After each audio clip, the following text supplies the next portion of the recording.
کہ فرعون کون ہے۔ فرعون صرف ایک شخص کا نام نہیں ہے، مصر کا جو بھی بادشاہ ہوتا تھا اس کا لقب فرعون ہوتا تھا۔ تقریباً 18 یا 19 فرعون آئے، جو بھی بادشاہ ہوتا تھا اس کا لقب تھا یہ فرعون، اکثر لوگ اس کو نام سمجھتے۔ اب جو موسیٰ علیہ السلام کے زمانے کا فرعون تھا وہ بڑا جری تھا، اسے طاقت پر غرور بھی تھا، گھمنڈ بھی تھا۔ ایسا ہے کہ تقریباً 100 سال تک تو کبھی اس کو سردی بخار بھی نہیں آیا، بیمار کبھی نہیں ہوا۔ تو آدمی کو جب کوئی تکلیف نہ آئے تو وہ غرور میں بڑھ جاتا ہے اور اسے ایسا لگنے لگتا ہے کہ میں سب سے پاورفل آدمی ہوں دنیا کا، مجھے کچھ ہو نہیں سکتا۔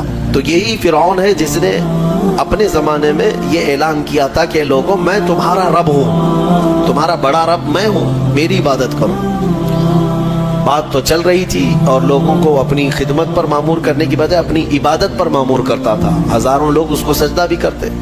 ایک دن ایسا ہوا کہ فرعون نے خواب دیکھا، آسمان سے ایک تارا ٹوٹ کر اس کی گود میں گرا یا اس کے محل پہ گرا اور پھر آگ لگ گئی اس کے محل میں۔ وہ گھبرا کر کے اٹھا، صبح نجومیوں کو، کاہنوں کو بلایا کہ اس خواب کی کوئی تعبیر صحیح بتا دے۔ بہتوں نے الگ الگ تعبیریں بتائی، پھر جو بڑے ماہر نجومی تھے انہوں نے کہا کہ اس خواب کی تعبیر یہ ہے کہ بنی اسرائیل خاندان میں ایک بچہ پیدا ہوگا جو تیری سلطنت کو ہلاک کر دے گا، تیری سلطنت کے ہلاک کرنے کا باعث بنے گا۔ خواب کی تعبیر سننے کے بعد شاہی فرمان جاری کر دیا اس نے کہ بنی اسرائیل میں آج کے بعد جو بھی لڑکا پیدا ہوگا اسے مار دیا جائے گا، کیونکہ وہ بچہ کہیں سلطنت کی ہلاک کرنے والا پیدا نہ ہو جائے۔ تو یہ اعلان کے بعد بنی اسرائیل خاندان میں جو بھی لڑکا پیدا ہوتا اسے مار دیا جاتا، بیٹوں کو ذبح کر دیتا تھا اور لڑکیوں کو زندہ چھوڑ دیتا تھا۔ 1 سال کے اندر انہوں نے 12,000 بچوں کو ذبح کیا، پیدا ہوتے ہی قتل کر دیتے تھے۔ لڑکے کو زندہ رہنے کا حق نہیں تھا، صرف ڈر تھا۔ یہ وہ زمانہ ہے جب موسیٰ علیہ الصلوۃ والتسلیم کی ابھی ولادت نہیں ہوئی، ولادت سے پہلے اتنے بچے مارے گئے۔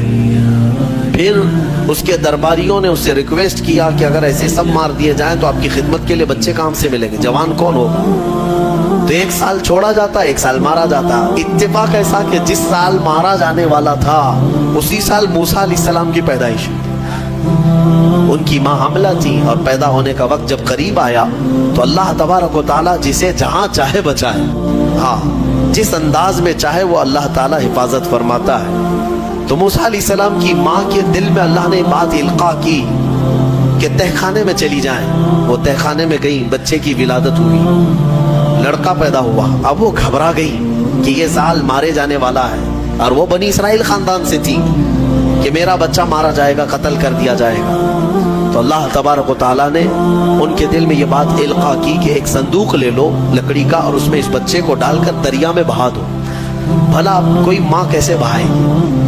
لیکن اللہ تعالیٰ فرماتا ہے وَرَبَطْنَا عَلَىٰ قَلْبِهَا، ہم نے ان کے دل کو مضبوط کر دیا تھا۔ جب اللہ تعالیٰ کسی کے دل کو مضبوط کرتا ہے تو بڑے بڑے کام کر جاتا ہے۔ ان کی ماں صندوق میں رکھ کر کے بچے کو ایک دریا کے کنارے ڈال دیتی ہیں، بہا دیتی ہیں، اور اپنی بڑی بیٹی کو کہتی ہیں کہ دیکھتے رہنا یہ صندوق کہاں جاتا ہے۔ موسیٰ علیہ السلام کی جو بڑی بہن تھی وہ دیکھتی ہوئی جا رہی تھی اس صندوق کے پیچھے۔ صندوق بہتے بہتے بہتے ایک باغیچے کے کنارے لگا، وہ باغیچہ فرعون کا ہی تھا، اور فرعون کی بیوی وہاں پر ٹہلنے کے لیے شام کے وقت آیا کرتی تھی۔ جب وہ اپنی کنیزوں کے ساتھ وہاں آئی تفریح کے لیے تو ایک صندوق کو اپنے باغیچے کے کنارے لگا ہوا دیکھا، اٹھانے کے لیے کہا، اٹھایا گیا تو نہایت ہی خوبصورت بچہ۔ اللہ تعالیٰ نبیوں کو خوبصورتی دیا ہی ہوتا ہے۔ فرعون کے گھر میں کوئی بچہ نہیں تھا، اولاد نہیں تھی، تو فرعون کی بیوی نے اٹھا لیا اور کہا کہ لاؤ یہ بڑا خوبصورت بچہ ہے، حسین بچہ ہے، اور اپنے محل لے آئی۔ فرعون سے کہا کہ آج سمندر میں، دریا میں بہتا ہوا ایک بچہ کنارے پر آ لگا، میں نے اس کو اٹھا لیا ہے۔ فرعون نے کہا کہیں یہ بچہ تو نہیں جو میری سلطنت کو ہلاک کرنے کا سبب بنے۔ بیوی نے کہا ایسا کیسے ہو سکتا ہے، وہ تو بنی اسرائیل خاندان میں پیدا ہوگا، یہ تو کسی دریا سے بہتا ہوا آیا ہے، پتہ نہیں کون سے ملک سے آیا، کہاں سے آیا۔ تو بہرحال اس کی بیوی نے یہ کہا کہ اس کو مت مارو، لا تقتلوه عسى ان ينفعنا او نتخذه ولدا، قریب ہے کہ ہم اس سے فائدہ اٹھائیں گے یا اس کو بیٹا بنا لیں گے۔ بیوی کی بات پر راضی ہو گیا، فرعون جو ہے بیگم کی بات پر آ گیا۔ اور اس کے بعد رکھ لیا بچے کو. عورت کے مشورے پر عمل کرتے ہوئے اس نے رکھ تو لیا بچے کو. اب پرورش کی جب بات آئی, بچے کو دودھ پلانا ہے, تو تایاں کو بلایا گیا. شاہی خاندان میں بچے کی پرورش ہو رہی ہے. بہت ساری عورتیں آئی, دودھ پلانے کی کوشش کرتی رہی. موسیٰ علیہ السلام کسی کا دودھ نہیں پکڑتے تھے. ان کی بہن وہیں کھڑی تھی. اس نے کہا کہ میں ایک دایا کو جانتی ہوں جس کا دودھ ہر بچہ پی لیتا ہے. اس سے کہا گیا کہ بلا لاؤ. وہ جا کر اپنی ماں کو بلا لائی, اپنی ماں کو لے آئی, اور ان کی ماں آئی, موسیٰ علیہ السلام کو اپنے سینے سے لگائی تو دودھ پینے لگ گئے. تو سب میں یہ بات مشہور ہو گئی کہ یہ یہاں کی مشہور دایا ہے, اور یہ خاندان کے اندر رہے گی, شاہی خاندان میں محل میں رہے گی, اور بچے کو پلانے کی اجرت بھی دی جائے گی, اجرت بھی دی جائے گی. فرعون کے گھر میں پرورش بھی, اور انہی کی ماں سے دودھ بھی پلانا, پھر پلس اس کی اجرت بھی دلانا. یہ شان ہے رب ذوالجلال کی. وہ جہاں چاہے جیسے چاہے پرورش فرمائے. حق کی حفاظت کرنا یہ مولا کی شان ہے. خیر, موسیٰ علیہ السلام فرعون کے گھر میں پرورش پاتے رہے. جب آپ کی عمر 2 سال کے قریب کی ہوئی, فرعون اور اس کی بیوی بیٹھے ہوئے تھے. موسیٰ علیہ السلام کھیلتے کھیلتے گود میں آئے اور فرعون کی داڑھی پکڑ کر اس کے منہ پہ تماچا لگا دیا. پہلی مرتبہ کسی نے بادشاہ کے منہ پر تماچا جڑا ہے تو بیٹا گھر کا, لیکن فرعون کو پہلی مرتبہ وہ زناٹے دار جو تھپڑ لگا, ہو سکتا ہے تارے نظر آ گئے ہوں, وہ گھبرا گیا.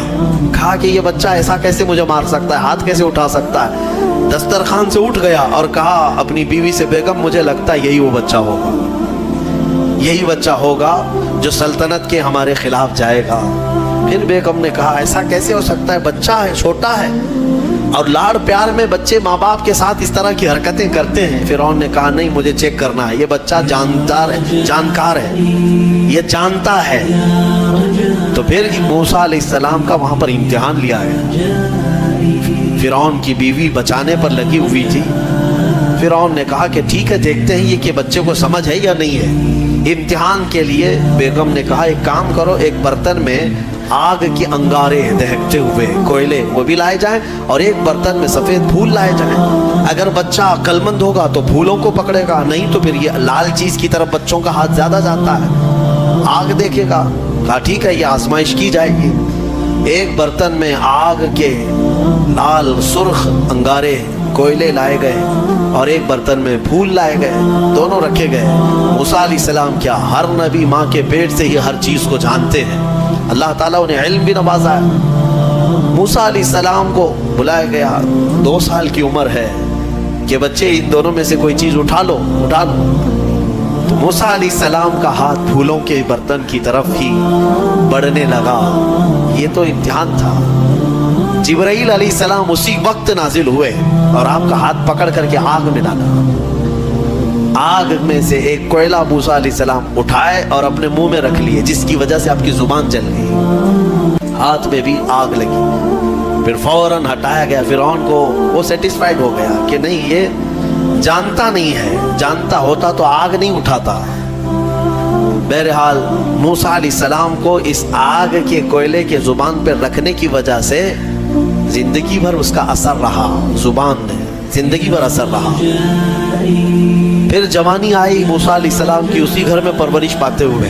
پھر آپ وہاں سے نکلے اور آپ کی ماں نے آپ کو ساری چیزیں بتا دیں کہ ہم بنی اسرائیل سے ہیں, نبیوں کا خاندان ہے, اللہ تبارک و تعالیٰ کی عبادت پر ہم ہیں, اور فرعون ظالم ہے اور وہ اپنی پرستش کرواتا ہے, اپنی عبادت کرواتا ہے, لہذا ہم فرعون کے خاندان سے نہیں ہیں. موسیٰ علیہ السلام جوان ہونے کے بعد ان تمام سچویشن کو سمجھ چکے تھے, سارے حالات کو. ایک بار ایسا ہوا کہ موسیٰ علیہ السلام اپنی بستی سے باہر کی طرف جا رہے تھے, 2 لوگوں کو لڑتے ہوئے دیکھا. ایک بنی اسرائیل کا تھا, ان کے خاندان کا تھا, ایک فرعون کے خاندان کا تھا. تو ان کے خاندان کا جو آدمی تھا وہ پکارا موسیٰ علیہ السلام, ہائے ہائے میں مرا جا رہا ہوں, مجھے بچا لو موسیٰ, مجھے بچا لو. موسیٰ علیہ السلام آئے, دیکھا دونوں جھگڑ رہے ہیں.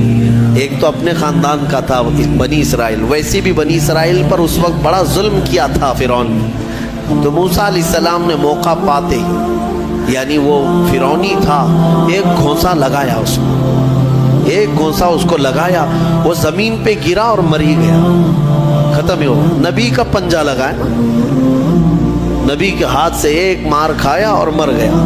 یہ ایک گھونسا لگایا اور اس کا کام تمام کر دیا موسیٰ علیہ السلام. پھر حضرت موسیٰ علیہ السلام کو افسوس ہوا کہ یہ مجھ سے کیا ہو گیا, یعنی میں نے تو اس دونوں کے جھگڑوں کو چھڑانے کے لیے کوشش کیا, لیکن میرے ہاتھ سے یہ مر گیا. اللہ کی بارگاہ میں آپ نے استغفار کرنا شروع کیا, اے اللہ تو مجھے معاف فرما دے. فغفر لہ, اللہ تعالیٰ نے معاف بھی فرمایا, آیتیں نازل ہوئی. پھر چند دن کے بعد ایسا ہوا, پھر ان کے خاندان والا بنی اسرائیلی ایک بار پھر کسی سے لڑ رہا تھا, دوسرا ہی دن تھا. موسیٰ علیہ السلام کو پھر آج اس نے پکارا. تب موسیٰ علیہ السلام نے کہا غلطی تو تیری ہی ہے, کل بھی تو ہی لڑ رہا تھا, آج بھی تو ہی لڑ رہا ہے, یعنی روز تو نے پیشہ بنا لیا لڑنے کا. تو موسیٰ علیہ السلام اپنا پنجہ لے کر اسی کی طرف آنے لگ گئے.